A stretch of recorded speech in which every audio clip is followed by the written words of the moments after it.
After another hiatus of almost 4 months, Barney's World returned this week with another 10 episodes. I don't know why they insist on releasing them all at once and then dropping off the face of the earth, but we're going to take a look at the first half of the latest boatload because it's Barney's World. You know there's going to be a pirate episode. Again.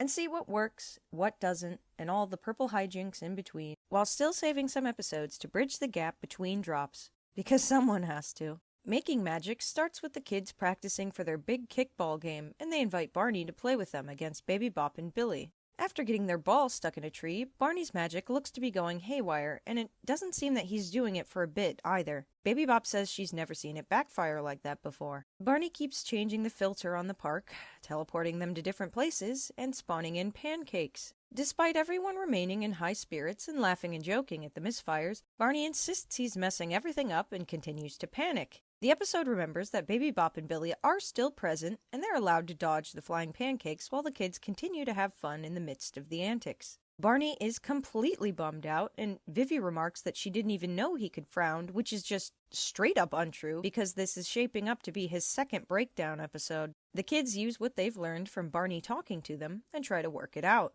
Again, this is a preference thing, but I don't think we need this plotline again, especially so soon after the fiasco that was Dances with Goblins. It's not that it's not understandable for Barney to be frustrated with his magic not working, even though it doesn't really have any reason not to be working, and it doesn't seem to be because he is purposefully making it this way to teach the kids how to comfort others, but it's not super in character either. This dude can magically heal broken limbs via spawning in a robot arm and can just create an ocean, but now it's just on the fritz because plot? I feel like it makes much more sense for the kids to learn these similar lessons multiple times because, well, they're kids. Barney isn't. It's hard to write someone who isn't quite perfect but isn't just a standard, fallible adult either, but it calls into question who this Barney is. I feel like this reaction might be a bit more justified if the kids weren't immediately such good sports about everything, down to them not even noticing anything was awry. Barney is appreciative of the kid's mildly overwhelming understanding and tries to use his magic again, but fails. David tells Barney that the ball isn't that important, despite him saying earlier in the episode that it's brand new and he'd like it back. Little dino guilt trip, I guess. And the kids decide to play a series of park games with Barney. This seems to restore Barney's glow, and the kids suggest that it's easier to get ideas when you're happy, which, yeah, I guess so. Barney suddenly remembers that his joy powers his ideas, and ergo, his glow, and he is able to jump up to the ball and rescue it. Barney proudly tells Baby Bop and Billy that the happier he is, the better his ideas are, and after hearing the same thing twice, I'm wondering why they didn't just call it what it is, having a good attitude. The age demographic has been bumped up slightly, so I think they'd get this point.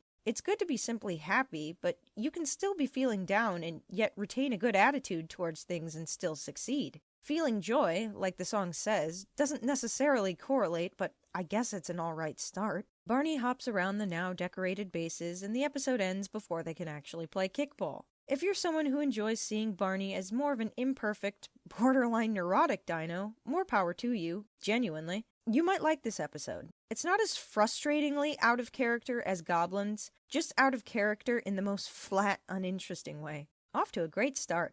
Birds of a Feather starts with a game of silly statues, Bluey reference, but Vivi pieces out to look at a bird. She decides she wishes she was a bird, and Barney says he can't make her a bird, which is kind of funny considering his abilities, but I'm rolling with it. But it's fun to play pretend. After magicking up some bird costumes, Barney hosts a bird fashion show, but Vivi still feels like she's not living enough like a bird. Barney remedies this by spawning them into a giant nest in the Barney tree and singing bird songs together at Vivi's behest. I do like that Barney qualifies that they can't do things exactly the way that birds do, so not to throw her expectations out of whack, but always assures her that they can try their best and do it in their own special way. Barney suggests they put on a concert, and Baby Bop the peacock appears, and they perform a song to the mystified onlookers below who are just totally cool with this. Props to the real ones down here. Vivi is still bummed out she can't fly, which, I mean, fair. Barney reassures her, saying it's hard to want the impossible, and she comes to the conclusion that she could, again, try her best to pretend in her own way. Barney coaches her through imagining a flying scenario, and he brings back their cars from the big race so she and the gang can feel closer to flying. Vivi accepts that flying is something that makes birds special and unique, and that she has her own traits and abilities that make her equally as one of a kind. This episode is so refreshingly Barney, and after the whole magic confusion of the last one, it's good to see Barney actually teaching through imaginative play again.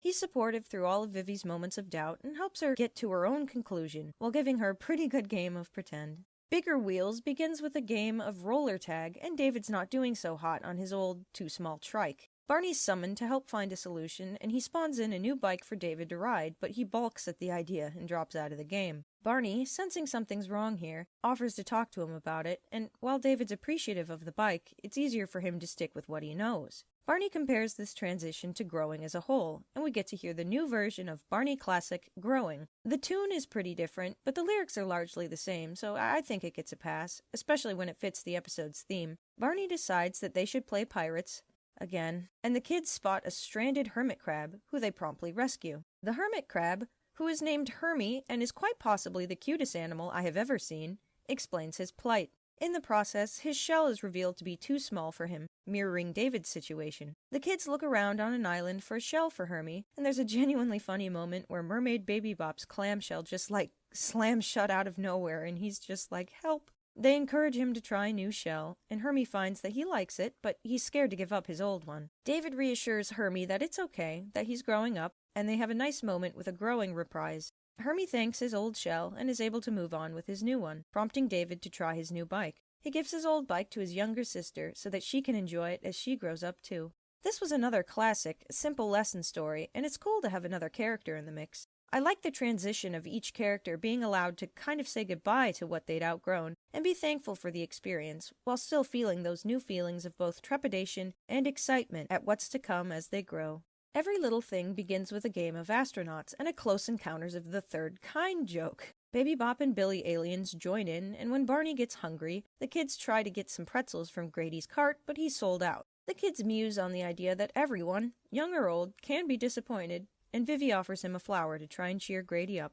Barney informs her that kindness makes a difference, even if it doesn't solve a problem, which I think is a good distinction to make. Sometimes it's not the best idea to throw yourself into someone's situation with the intention of completely solving the problem, and it's more than enough to simply be kind and there for them instead. Barney shows that kindness has a tendency to spread, and is a magic all of its own. Literally, they've all got dino glow now. And that because Grady helped Liam, Liam is now eager to pass the kindness on by helping Mel find the wheel to her scooter. Mel then attempts to cheer up David's younger sister after Barney fails to, which is a little funny considering he's probably the best with kids out of any of them, but go Mel, I guess. And David's mom offers one of the pigeons a drink of water, which encourages not the pigeon, even though he glows too, but Baby Bop and Billy to make David a very mismatched sandwich of his favorite foods. David is thankful, but understandably a little grossed out by the taste and politely declines. Barney talks things over with the disappointed dinos in the show's first scene with just the three of them. And by talks things over, I mean he tells them it's upsetting when things don't work out the way we want to, but it's important to do kind things before jumping into I love you.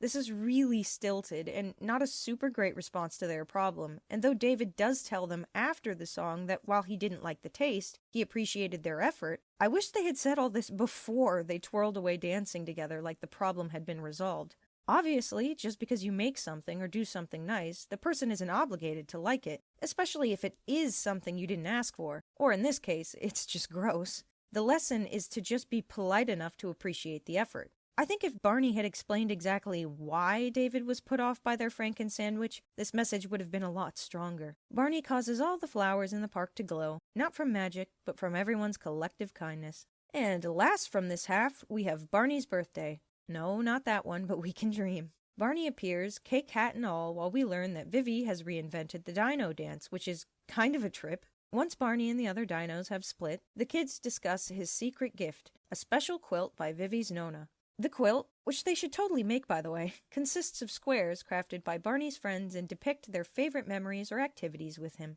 David can't decide what would be best to create for his square, but Billy and Baby Bop come to the rescue. I appreciate these two getting a chance to help out in terms of the plot all on their own, independently of Barney. While the others plan the party, David suggests that playing pirates, of course, might be his favorite, but luckily for us, we don't have to spend much time here since Sea Monster Billy yicks him out. During this exchange, Barney turns the park's ship into a cake ship, which is giving the birthday cake castle from Disney World's 25th anniversary. The cleanup song is fitting for the situation, I guess, but this is probably the one time I'll say we didn't need a song here. David's still SOL, and Barney takes notice. He vents his frustrations on choice-making being hard, and Barney validates this before relating it to his own difficulty picking a birthday hat to wear.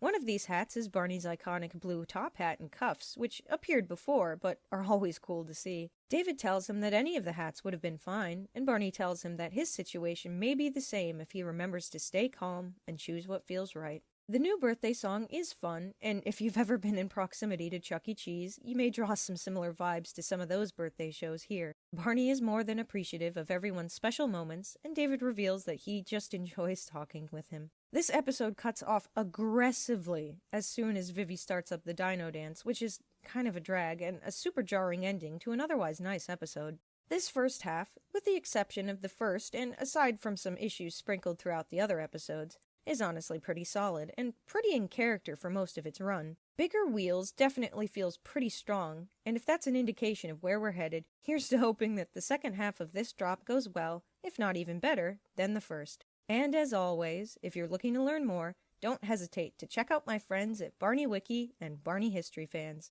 Thanks for watching!